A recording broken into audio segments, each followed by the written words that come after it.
चले जी, बिस्मिल्लाहिर्रहमानिर्रहीम। आज का जो हमारा लेक्चर है वो है chapter number 15 rectification of error. Page number 501 अपनी बुक का ओपन कर लें और प्रॉब्लम नंबर 2 से स्टार्ट करेंगे। प्रॉब्लम नंबर 1 नहीं करना, प्रॉब्लम नंबर 2 से स्टार्ट करेंगे। सबसे पहले तो हम देखते हैं कि रेक्टिफिकेशन ऑफ एरर है क्या। ठीक है, रेक्टिफिकेशन का मतलब है इस्लाह, दुरुस्तगी। रेक्टिफिकेशन ऑफ एरर की अगर मैं सिंगल लाइन की डेफिनेशन करूं तो इससे मुराद है the process of correcting mistakes. The process of correcting mistakes is known as rectification of error. अच्छा, अब रेक्टिफिकेशन ऑफ एरर जैसे रेक्टिफाई का मतलब है दुरुस्तगी, इस्लाह। ठीक है, जो गलतियां हो गई हैं उनको अब ठीक करना है। ठीक है, अच्छा, अब गलतियां कहां पर हुई होंगी, ये चैप्टर बेस करता है 100% जर्नल। इस चैप्टर के अंदर कोई नया काम हमने नहीं करना। जर्नल एंट्रीज जिस स्टूडेंट को आती होगी वो इस चैप्टर को बेहतर तरीके से कर पाएंगे। ठीक है जी। अच्छा, दूसरा, जब जर्नल के अंदर ट्रांजैक्शन, सबसे पहले जब ट्रांजैक्शन होती है तो उसको हम किस बुक में रिकॉर्ड करते हैं? जर्नल के अंदर। जर्नल कौन सी है? First book of entry. जब भी ट्रांजैक्शन होती है सबसे पहले आके कहां पर रिकॉर्ड होती है? जर्नल में। अब जर्नल के अंदर तो पूरे साल में एक अगर ऑर्गेनाइजेशन है तो 1000 ट्रांजैक्शन रिकॉर्ड हुई होगी, 1500 ट्रांजैक्शन, 2000, हजारों में ट्रांजैक्शन होंगी ना जर्नल के अंदर रिकॉर्ड हुई। और जर्नल के अंदर हो सकता है कोई ना कोई उसमें से 10, 12, 1500 कुछ ऐसी ट्रांजैक्शन हो जो गलत रिकॉर्ड हो गई है। पॉसिबल है ना?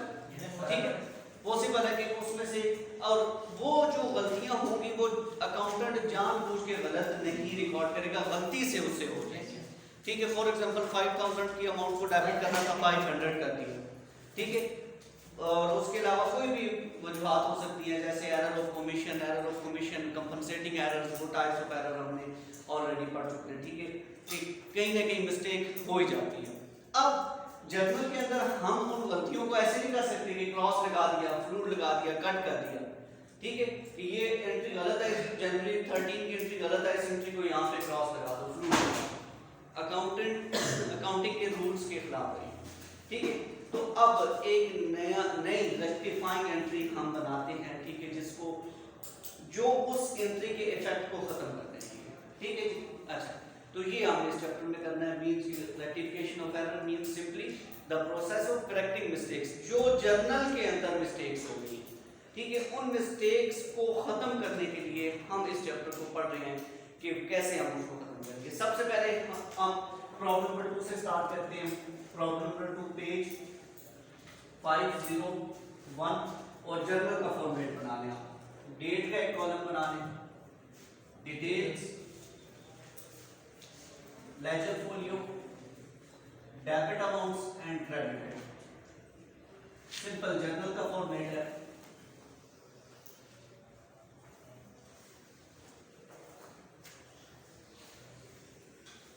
अच्छा जी, अब देखिए कि जर्नल के अंदर ट्रांजैक्शन रिकॉर्ड होगी। ठीक है, फॉर एग्जांपल मैं यहां पे लिख रहा हूं जनवरी 1, ठीक है, जनवरी 7, ठीक है, जनवरी 8, यहां पर ट्रांजैक्शन रिकॉर्ड होगी।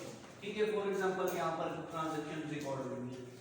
अच्छा, कहीं ना कहीं यहाँ पे गलती हो जाती है। फॉर एग्जांपल जनवरी 7 को एक ट्रांजैक्शन रिकॉर्ड हुई है Aamir account to sale account. ठीक है, अब ये ट्रांजैक्शन बेसिकली फॉर एग्जांपल 500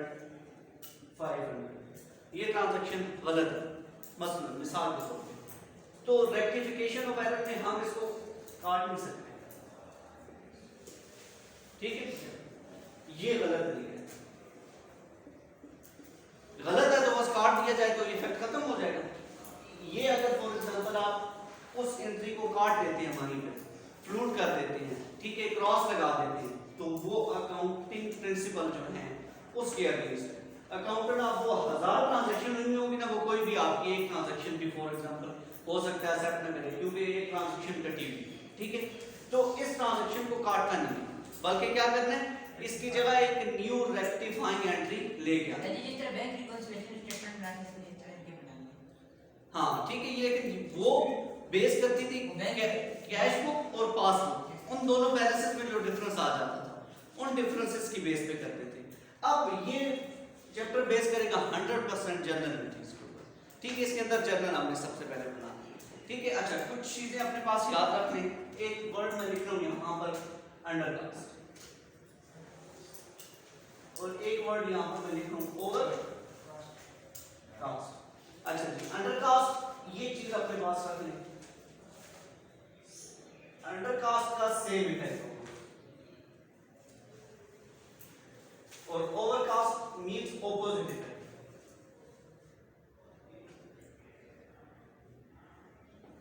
अच्छा, मींस के सेम इफेक्ट से मुराद ये है कि डेबिट है तो उसे हम डेबिट ही रहने देंगे, अगर क्रेडिट है तो उसे हम क्रेडिट ही रहने देंगे। ये अभी जब प्रॉब्लम करते हैं तो उसमें ज्यादा बेहतर समझ आएगा। और ओवरकास्ट मींस ऑपोजिट इफेक्ट, अगर क्रेडिट है तो डेबिट कर देंगे, अगर डेबिट है तो क्रेडिट कर देंगे, ठीक है। ये अपने पास इसको नोट कर दें, ये चीज आप अपने साथ रखनी है, याद रखना है इस चीज को, ठीक है जी। अच्छा,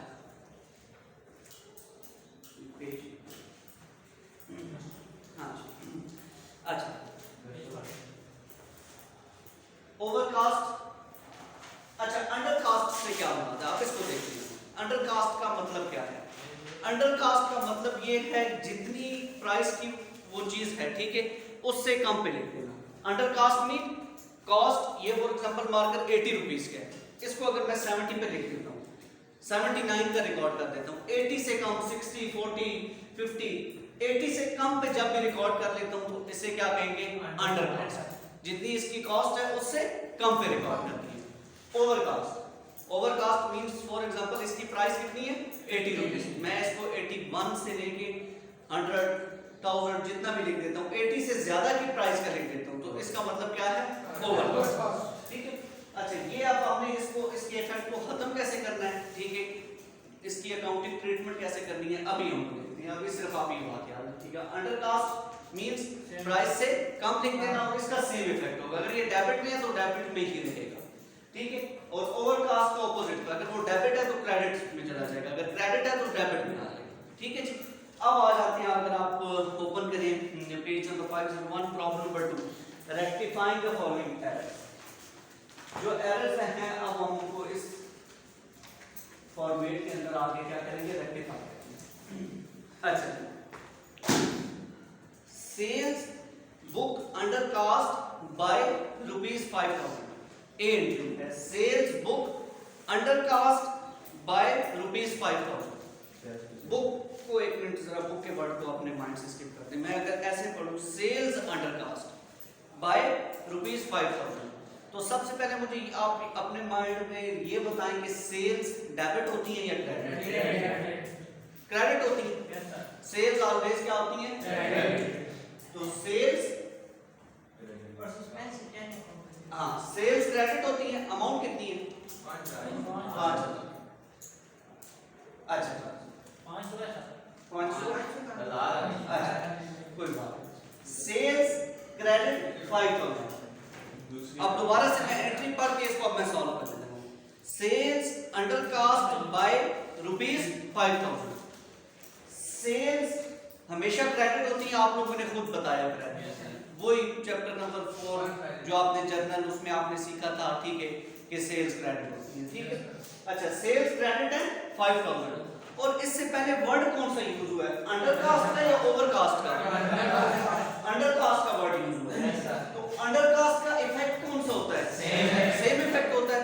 मींस कि अगर कोई चीज क्रेडिट में है तो क्रेडिट में ही रहेगी, अगर डेबिट में है तो डेबिट में ही रहेगी। तो सेल्स क्रेडिट में है तो जर्नल में ये डेबिट में चली जाएगी या क्रेडिट में? क्रेडिट में ही रहेगी। तो सेल्स को यहाँ पे मैं ए जो ट्रांजैक्शन है ना, इसमें सेल्स को मैं क्रेडिट लेते देता हूँ। सेल्स अकाउंट क्रेडिट, अमाउंट कितनी है? 5,000। अच्छा, यहाँ तक बात क्लियर है? ऑपोजिट साइड पे तो अकाउंट ही कोई नहीं है, तो रेक्टिफिकेशन ऑफ एरर में ऑपोजिट साइड पे जब कोई अकाउंट ना हो तो ऑलवेज हम हमेशा वहां पर सस्पेंस अकाउंट डाल देते हैं। यहाँ पर देखिए, क्रेडिट साइड पे तो एक अकाउंट है सेल्स का, लेकिन डेबिट साइड पे कोई अकाउंट नहीं है, तो डेबिट साइड पे हमेशा कौन सा अकाउंट रिप्लेस होगा? Suspense account. तो यहाँ पर मैं लिखूंगा suspense account. Suspense account debit हो जाएगा कितनी अमाउंट से 5,000 और इसकी नरेशन लिख देंगे sales book undercast now rectified B first transaction के अंदर कोई क्वेश्चन हो तो हम दोबारा सर जी एंट्री 2 करें इसमें फर्स्ट वाली एंट्री ए अभी बी करेंगे फर्स्ट ट्रांजैक्शन में कोई क्वेश्चन जी रेक्टिफिकेशन के बाद दोबारा जर्नल में डालनी होती है नहीं बस ये जर्नल के अंदर ही हमने इसको देखिए ये अब हमें गलतियों की लिस्ट बना के दे दी गई है और हमें क्या कहा है हमारा सिर्फ इतना सा काम है हमने उस गलतियों को दुरुस्त करना है ठीक है ये अब कहीं ना कहीं पीछे गलती जर्नल में गलत एंट्री रिकॉर्ड हुई भी होगी लेकिन अकाउंटेंट जब इस एंट्री को देखेगा ना तो वो समझ जाएगा पीछे जनवरी 1 को जो एंट्री हुई भी है ठीक है अब उसको उसने यहाँ पर आके करेक्ट कर दिया क्योंकि ये सस्पेंस अकाउंट क्या बताएगा कि ये रेक्टिफाइंग एंट्री है ये न्यू रेक्टिफाइंग जो गलती हुई थी उस गलती को अब खत्म कर दिया गया है यहाँ पर सर रेक्टिफिकेशन में हमेशा एक एंट्री सस्पेंस की होगी हाँ एक एंट्री सस्पेंस ऑपोजिट साइड पे अगर कोई एंट्री नहीं होगी कोई अकाउंट नहीं होगा तो ऑलवेज बी रिप्लेस सस्पेंस ठीक है अच्छा पहली एंट्री में कोई क्वेश्चन आ रही तो हम दोबारा इसको करते हैं दूसरी भी सेम एंट्री है उसमें ज्यादा क्लियर होता है अच्छा सेकंड एंट्री में देखते हैं purchases book undercast by ₹2500 purchases तो सबसे पहले हम अब ये सोचेंगे परचेजेस डेबिट होती हैं या क्रेडिट परचेजेस डेबिट होती हैं ठीक है अब यहां पर मैं लिख लेता हूं परचेजेस अपर कास्ट बता दें मुझे undercast to debit account debit amount कितनी है 2500 अच्छा ये एक बात तो पता हमें क्वेश्चन पढ़ के एंट्री पढ़ के पता चल गया परचेजेस बुक अंडर कास्ट तो परचेजेस हमने अपने माइंड में लेके आए हाँ यार अकाउंटिंग एलिमेंट्स में हमने पढ़ा था परचेजेस हमेशा क्या होती है डेबिट ठीक है अच्छा परचेजेस डेबिट है अमाउंट कितनी है 2500 इससे पीछे वर्ड कौन सा है अंडर कास्ट है या ओवर कास्ट अंडर कास्ट और अंडर कास्ट के वर्ड का इफेक्ट क्या होता है सेम अगर कोई चीज डेबिट है तो वो डेबिट ही रहेगी ठीक है तो इसको जब मैं जर्नल में लेके जाऊंगा तो डेबिट करूंगा या क्रेडिट डेबिट ही रहने दूंगा ठीक है तो परचेजेस अकाउंट डेबिट हाँ जी परचेजेस अकाउंट डेबिट अमाउंट कितनी है 2500 अच्छा ऑपोजिट साइड पे अकाउंट ही कोई नहीं है क्या करें suspense account now rectifying entry आ गई सस्पेंस अकाउंट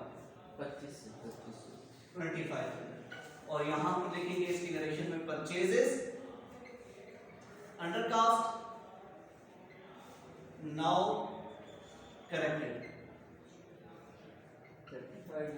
रेक्टिफाइड ठीक है जी अच्छा नेक्स्ट पहली दो ट्रांजैक्शन में कोई प्रॉब्लम अब ये हेल्प कर रहा है आपकी कि नहीं यस सर ठीक है ये आपने अपने पास रखना अच्छा देखिए अकाउंटिंग के अंदर ना तो आपसे रट्टा लग सकता है ना ही ये आपसे बगैर इन मेथड्स को फॉलो किए सॉल्व हो सकता है ठीक है तो ये आपका हेल्पिंग मटेरियल है इसको आपने अपने साथ सीखना है ठीक है जी अच्छा नेक्स्ट हमारे पास सी एंट्री में देखते हैं क्या सी एंट्री अच्छा अब ओवरकास्ट का केस आ गया यस ठीक है अब केस कौन सा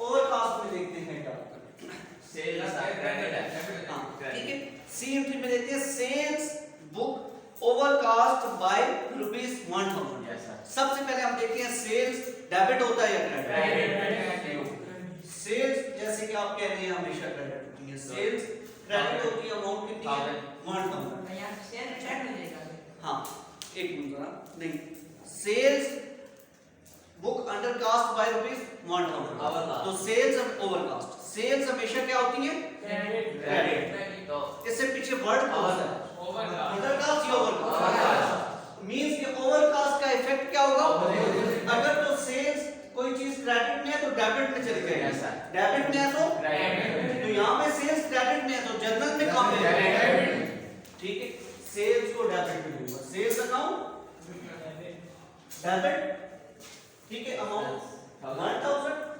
ऑपोजिट साइड का अकाउंट ही कोई नहीं है क्या करें सस्पेंस सस्पेंस अकाउंट क्रेडिट हो जाएगा 1000 और इसकी नरेशन में भी लिखेंगे सेल्स